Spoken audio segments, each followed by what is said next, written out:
Today, my little brother's fiancée came over to meet us for the first time. Our relatives gathered, and we were all eagerly anticipating this new addition to the family. However, the visit took an unexpected turn. "But you're just a burden in this society.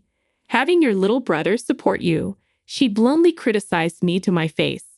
Though I had always wished for my brother's happiness, hearing such harsh words from his fiancée hit me hard.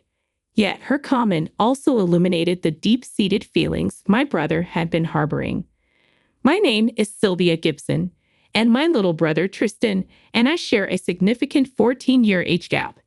Since his birth, I've been taking care of him alongside our mom. We used to be a close-knit family of 4: Mom, Dad, Tristan, and me. But one day, tragedy struck our happy family. I was 18 when it happened. We were out shopping, and on the way back, the car's tire blew out, causing us to crash hard into a wall. That accident took away our dad, who was driving, and our mom, who was in the passenger seat. I ended up with a lasting injury on my legs from being trapped in the back seat. Miraculously, Tristan, who was sitting next to me, came out unscathed. Our real struggle began from there. With our parents gone, it was just the two of us trying to make a life. Although we received support from our grandma and other relatives, we didn't want to leave the house we had shared with our parents. It was a strong wish we both held on to. At that time, I was about to graduate from high school. I decided to forgo college and work instead, hoping to support us. However, reality hit hard. Life was not easy with my mobility limitations from the leg injuries, and my job options were limited. Despite these challenges, I pushed through, working hard at any job I could manage and taking care of Tristan. Since I couldn't attend college, I had a deep desire for Tristan to earn a degree. I worked relentlessly toward that goal every day. It was tough, but watching him grow kept me motivated and encouraged. Eventually, he made it to college. After graduating, he found a job and stepped into the real world. I'll never forget the image of him in a suit, confidently leaving for his first day at work. As time passed, I aged before I knew it, and I turned 40 last month. Tristan and I still live together. Since he started working, he has been contributing to the household finances every single month. I can't help but be impressed by his consistent support. Now in his 3rd year in the workforce, he is 26 and has grown into a responsible young man. Just when I thought he had fully settled into his job, he revealed something unexpected. "Listen, Sylvia, I asked my girlfriend to marry me," he said, all shy and embarrassed. He wanted to introduce his fiancée to me. My heart swelled with joy as I listened to him. I thought he had matured into a good man and was super excited to meet her. She's gorgeous. It was love at first sight for me. She finally said yes after my persistent pursuit, Tristan said, surprising me with his passionate side. As he spoke fervently, I found it adorable and couldn't help but smile. "We're thinking about the wedding once we've saved up some money. For now, we're considering getting the paperwork done and moving in together," he explained. "Well, if you say so, I have no objection. You should introduce her to Grandma and Uncle Jason too," I suggested. He agreed with my suggestion. Grandma and Uncle Jason were the relatives we had been most indebted to. I promptly contacted them, and they were just as delighted. "Wow, he's getting married already. That's great news. It's all thanks to your hard work, Sylvia. Congratulations," they said. I expressed my heartfelt gratitude for their blessings. "We couldn't have made it without your support. Thank you so much," I choked up with tears, remembering how they had silently supported us, respecting our desire to live on our own in the family home. Of course, we wanted to invite them to meet his fiancée. Try to picture what kind of person she was. Given his enthusiastic pursuit, I had no doubt she was a wonderful girl. At that time, I was eagerly looking forward to meeting her without any doubts. The big day finally arrived. Grandma and Uncle Jason were over, eagerly waiting for Tristan's fiancée. Can't believe he's getting married. I wonder what she's like. Grandma squinted her eyes with a delighted smile. Uncle Jason chimed in. He's always been the type to go all out for his partner. I hope he didn't fall for some troublemaker. True, he has had this habit forever, going all out for someone he's into. Initially, the other person is happy about it, but eventually, they start taking it for granted. Things either end with him getting dumped or fading out. I agreed. As long as he's happy, I guess it's all good, Uncle Jason concluded. Just as I was pondering, there was the sound of the front door opening. Hey guys, we're here, Tristan called out, heading to the entrance to greet them. I found a beautiful girl standing next to Tristan. Her name was Lou, 4 years older than him. She had an elegant figure, and I couldn't help but think she was way too good for him. But then an alarm went off inside me. When we greeted Lou, Tristan said, "This is my sister, Sylvia." "Oh, hi," she said casually. A bit puzzled, I responded with a smile. "Nice to meet you. I'm glad you came. Please come inside. Grandma and Uncle Jason are here too." Assuming she might be nervous, I guided them to the living room. As we talked, I figured out why I felt alarmed earlier. She wasn't exactly the friendliest person. Tristan's always been a bit absent-minded, you know. Hope he hasn't been causing you any trouble. Try to make conversation. Not really, she replied curtly. With the relatives here today, maybe you're feeling a bit nervous? I suggested. No, she responded with just a couple of words. Most people would put on a smile and act friendly in a situation like this, but she maintained a sullen expression throughout. I initially thought she might be nervous, but she remained the same.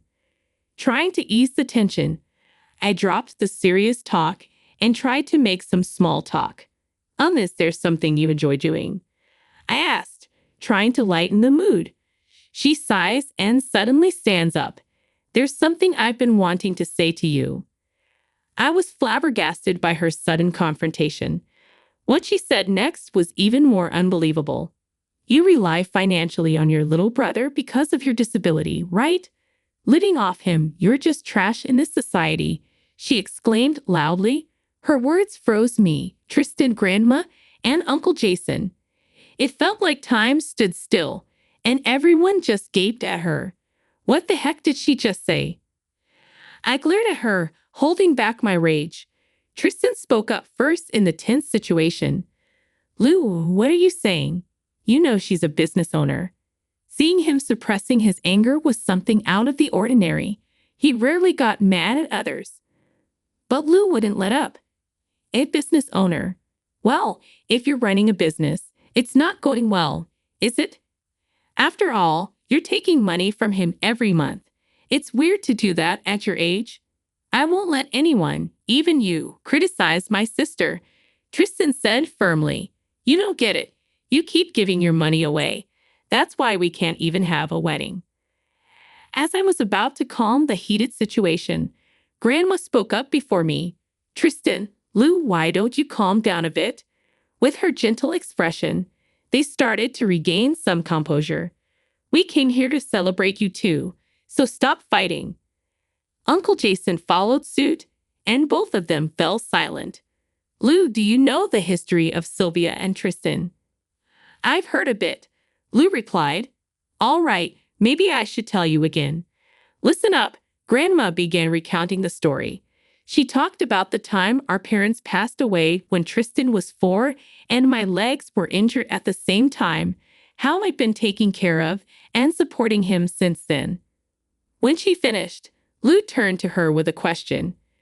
"So why didn't you guys lend a hand? I've heard they didn't want to leave this house. But come on, living just the two of them wasn't realistic."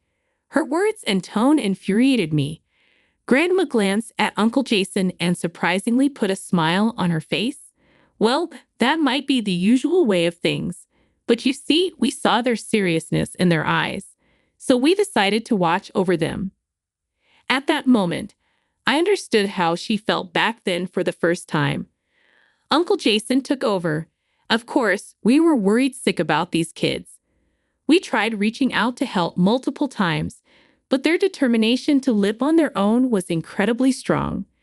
Eventually, we decided to watch over them from a bit of a distance, just in case they needed help. Both Grandma and Uncle Jason did exactly that with so much love and compassion. Thanks to them, we've made it this far. Sylvia worked hard at her job for Tristan. After graduating high school, she worked so diligently that you wouldn't have even noticed her disability. I can still see it clearly in my mind. Uncle Jason nodded along. Yeah, thanks to her, Tristan was able to go to college. Grandma added. Lou threw another question. I get that she worked hard to raise him, but what's it got to do with taking money? Regardless of her tone, Grandma calmly responded without getting upset. As Tristan mentioned earlier, she's a business owner. She's not struggling for money at all. Have you heard about that patisserie that's often featured in magazines? Grandma spread out pamphlets from the shop on the table. Lou looked at it with a puzzled expression. Yeah, I know about it, but what's the point? With a slightly pleased expression, Grandma said, she's been running this shop. What? Lou looked shocked.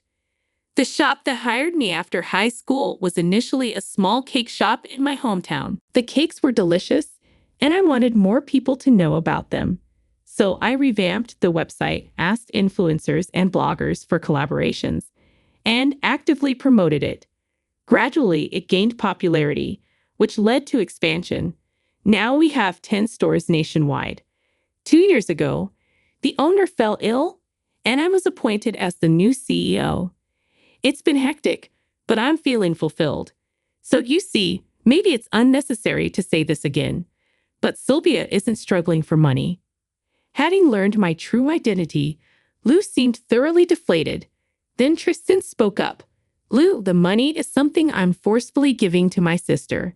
She looked at him, confused. It's only natural for me to be grateful to my sister who raised me in place of our parents. She gave up going to college for my sake and has been living for me. This is my way to express that gratitude. I'm repaying not just with words but also with my expenses.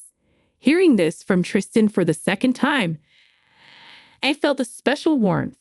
The first time he mentioned paying me back, I declined, but he awkwardly and forcefully insisted I accept the money. Today, his speech exuded genuine gratitude, and it warmed my heart. I didn't expect to hear something like this from you here of all places. Today, I just wanted to introduce you to my sister and relatives as my fiancée, because you don't seem so well off even though you're working at a good company. Lou blurted out her true feelings. I instinctively put my hand on my forehead. Oh no, he did it again. Grandma and Uncle Jason rolled their eyes, sharing my exasperation. In other words, he still needs to develop a keen eye for women. Sensing our unspoken thoughts, Tristan told Lou, sorry, but let's just forget about us. We'll call off the engagement. And so, Tristan and Lou parted ways.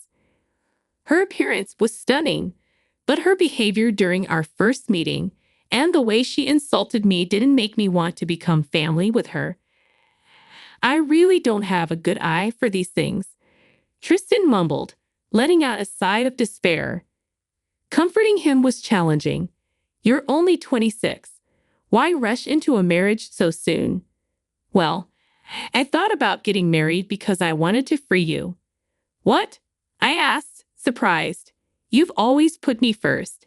I felt that and I'm truly grateful. But I want you to start thinking about your own happiness. So, he was rushing into marriage out of concern for me. Realizing his honest feelings, my eyes teared up. I tousled his hair to distract myself from becoming too emotional. Anyhow, you need to improve your judgment of people. But thanks. Of course, I always wish for your happiness. His words made me feel like all the struggles I'd been through were finally paying off. Reflecting on my life, it's indeed been centered around him since our parents passed away. I've been relentless in my dedication to work, avoiding any troubles for him and concerns for our relatives. My own love life, interests, and leisure activities were all put on hold. There were tough times, moments when I wondered why it was only me. Because of this incident, I finally understood his genuine sentiments towards me. From now on, I'm not going to focus solely on work, but also consider my own happiness and enrich my personal life. Even if something happens to me, instead of taking it negatively, I'll choose to view it positively, believing that embracing a positive mindset will lead to a brighter future. It's not just about me, it will also contribute to Tristan's happiness. From now on, I'm determined to enjoy my life more than anyone else.